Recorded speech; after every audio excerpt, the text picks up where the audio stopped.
शादी के 2 साल बाद ही जोया के शौहर का सानिया बल्दिया टाउन में इंतकाल हो गया। ऑफिस में काम करने वाले बड़े अफसरान से लेकर चपरासियों तक के मुंह से भी राल टपकने लगी।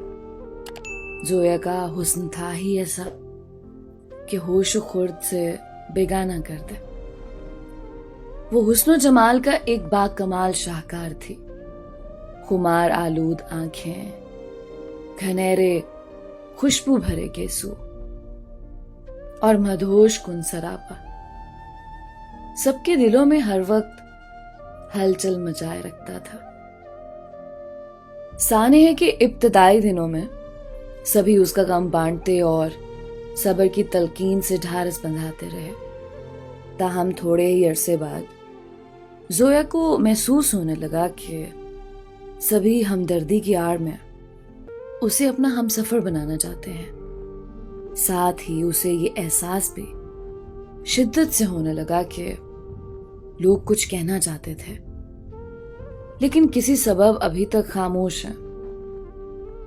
इन सब एहसासात को वो भी जानबूझकर दरगुजर करती रही। 1.5-2 माह के कलील अरसे बाद ही दफ्तर में काम करने वाला 45 साला क्लर्क जहीर अहमद इजहार हमदर्दी की आड़ में कहने लगा, जोया बीबी, सब कुछ किस्मत का लिखा होता है। आप किसी किस्म की फिक्र ना करें। कोई भी काम हो आप बिला झिझक मुझे कह दिया करें। बस यही कहना था या भी कुछ मजीद कहना है? जोया ने उसके चेहरे पर नजरें टिका दी। नहीं जोया बीबी, मैं इसे अपनी खुशनसीबी ही समझूंगा अगर आपके किसी काम आया। वो किसी हद तक मुतमईन नजर आ रहा था। ठीक है, जोया के कहने की देर थी कि वो ये कहकर फौरन उठ खड़ा हुआ। मैं आपके लिए अच्छी सी कॉफी ले आता हूं। जोया उसे खश्मगीन आंखों से जाते हुए देखने लगी। थोड़ी ही देर में उसने कॉफी का मग टेबल पर रखते हुए कहा, ले जोया बेबी, और कोई काम? मैंने तो ये काम भी नहीं कहा था तुम्हें। जोया धीमे अंदाज से गोया हुई।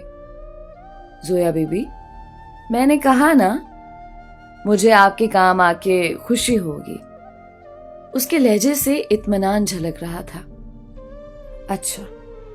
जोया उसे टिकटिकी बांधे देखती रही। देखिए ना जोया बीबी, कि सितमगरी नहीं तो और क्या है कि आपका जीवन साथी छोड़ गया। वो कदरे नजरें झुकाते हुए कहता रहा और जोया अपनी ठोड़ी पे हाथ रखे उसे बगौर देखती रही। इंसान को एक सहारे, एक साथी की जरूरत होती है जिसके साथ मिलकर ही वो जिंदगी के नशेबो फराज का मुकाबला कर सके। वो कहता रहा। जोया तो पहले ही से उसकी बातों की तह तक पहुंच चुकी थी। फिर भी खुद पर जब्त करते हुए नरम लहजे में पूछा, आखिर तुम कहना क्या चाहते हो? मतलब की बात करो। जोया बीबी, वो गला खंकारते हुए कहने लगा, आप यकीन माने, आपके दुख का बखूबी एहसास है और ये जिंदगी ऐसे परपेच रास्तों से भरी पड़ी है जिस पर अकेले चलने का सिर्फ तसव्वुर ही थका देने को काफी है। और मैं नहीं चाहता कि आप जिंदगी के किसी दोहराए पर थक जाएं। तो फिर क्या करना चाहिए? वो बामुश्किल अपने गुस्से पर काबू किए हुए थे।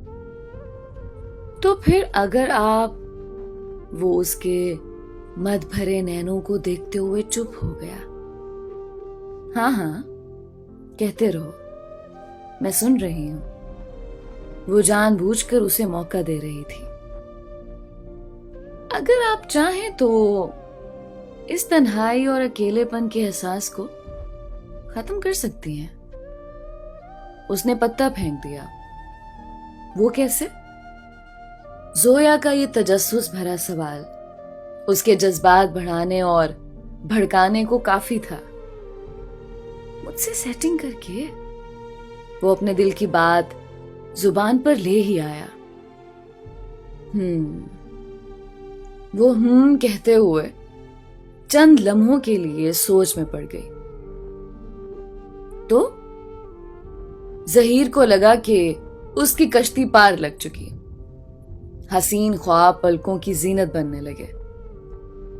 تو سیٹنگ کرنے سے احساس تنہائی ختم ہو سکتا ہے؟ زویا کی بات سن کر اس کے دل میں عید کا سا سما چھانے لگا۔ وہ بے اختیار کہنے لگا، ہاں جی بالکل، کیوں نہیں؟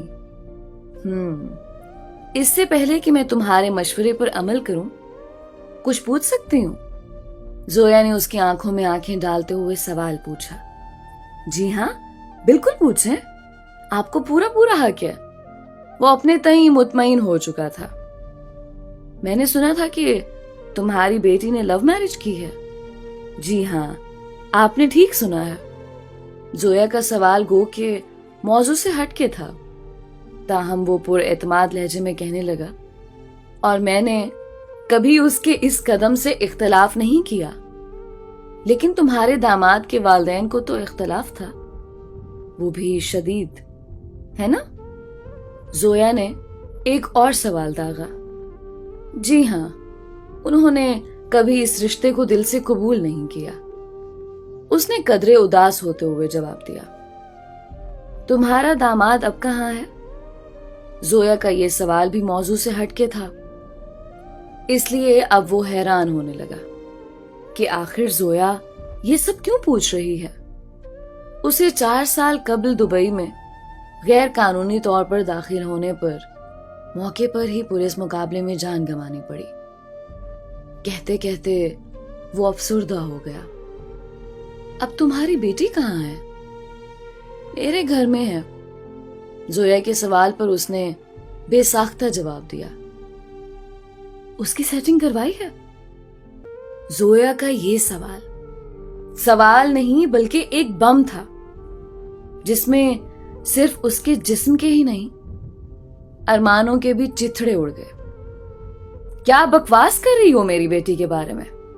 وہ چیخ کر بولا۔ زویا اطمینان سے طنزیہ مسکرائی۔ اسے خوشی ہوئی کہ وہ جو اس کی ذات پر حملہ کرنا چاہ رہی تھی وہ پورا ہو گیا۔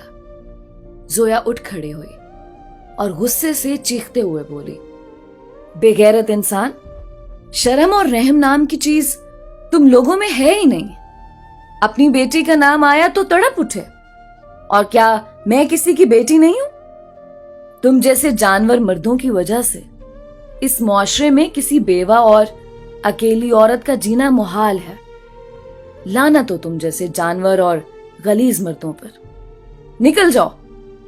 وہ وہاں سے نکل گیا اور زویا زور زور سے رونے لگی اور اپنے شوہر کو بہت یاد کرنے لگی۔